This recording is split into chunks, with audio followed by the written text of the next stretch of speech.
Hi everybody, this is Tanny Gutierrez and this is your Tip Tuesday mini vid. This week's Tip Tuesday mini vid is a bit of an addendum to last week's. Last week we talked about clean gut eating. What is it? How do you do it? The best way to do it is to do my food reset, right? Easy, laid out menu step by step. You've got a private Facebook group with me that I can help you along the way because it's kind of a thing. It takes about 31 days, right? And it's an undertaking. It's emotional, it's functional, and it really embarks you on a journey with your body, but it will tell you what works for you and what doesn't work for you by the end of it. But if you're not ready to do that yet, to wean you into, a whole food, clean gut lifestyle of eating, I totally get it. And so last week we talked about kind of bullet points to get you there one step at a time. Number one was to get hydrated. Half your body weight in ounces a day flushes out your system, starts to clean your gut, hydrates you, gets things humming, boosts your metabolism, and keeps things really supple and running. Two would be to introduce smoothies into your life. Why? Because they're fast and they're really fun.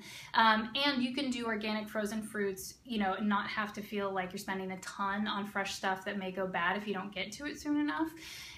The next step would be to focus on your lunches as raw salads, yummy, hearty, really filling, gorgeous salads. And then the last step that we talked about last week is, cooked meals. More cooked meals from home. It doesn't mean you have to be at home to eat them. We do a lot of packing and taking with us at this house, but cooked veggies are really good for healing the gut and really good for nutrient density, that sometimes when you roast them, it pulls more nutrients out than if they're raw.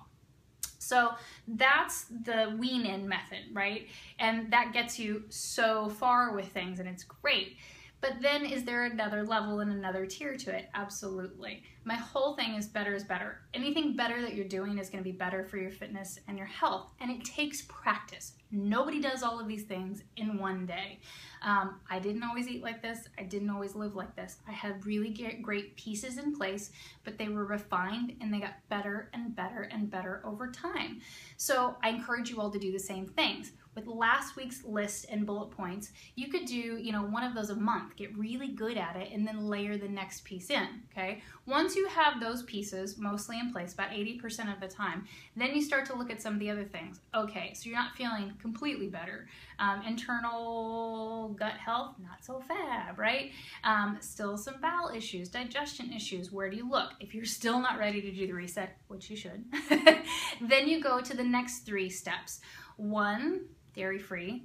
It's an inflammatory to the system. I think there's a really great way to do dairy right, and I think raw dairy and really clean hormonal-free can be great in a system, but the reality of access to that is not most of our lives. Also, if you take it out, it just takes out a lot of inflammation in your body and is just better for you, and I feel like it's the simplest next step. The step after that, gluten-free. Now the next 2, you could argue over which one's easiest and which one's more challenging. So gluten-free, everybody goes, oh, it's so fad right now.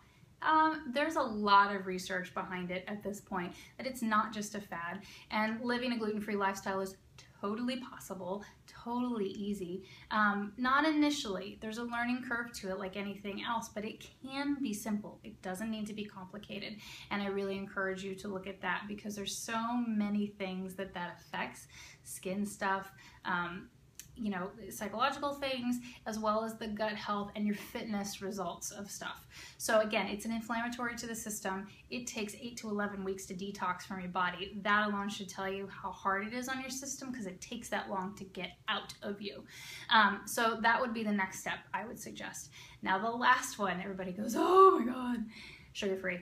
And sugar-free doesn't mean sweet-free. I think that's just a real misconception. Sugar is so ridiculously difficult on the body. You can Google it. There's tons of wonderful documentaries about it. But when you detox, it's like detoxing from a drug. It is that hold on your system from the inside out, and once you have a little bit, in order to get the same high from it, you got to have some more. So sugar is one of those, takes 21 to 26 days to leave your system, but once you cut the cord on it, the cravings go away.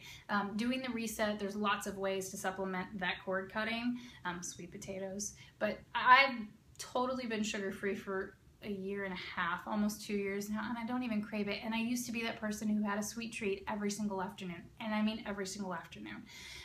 So it was a big transition to not crave it, and it's amazing. But it doesn't mean sweet-free. There's lots of things you can do. Raw honey is still spectacular. Pure maple syrup can do wonders for stuff and is really such a huge treat. And again, grapefruits, lots of sugars and lots of good ones there. But those are the 3 next tier steps of clean gut eating. So once you've got last week's in place, then you start to look at sugars, glutens, and dairies, simply because they're highly inflammatory to the system. They do a lot of internal damage. So when you cut them out, you literally cut the cords and free yourself from these cravings and these crashes and these terrible, terrible things that it can do from your inside out. So that is this week's Tip Tuesday suggestion and mini vid. If you have questions and comments, post them below, let me know, and I'll see you next week.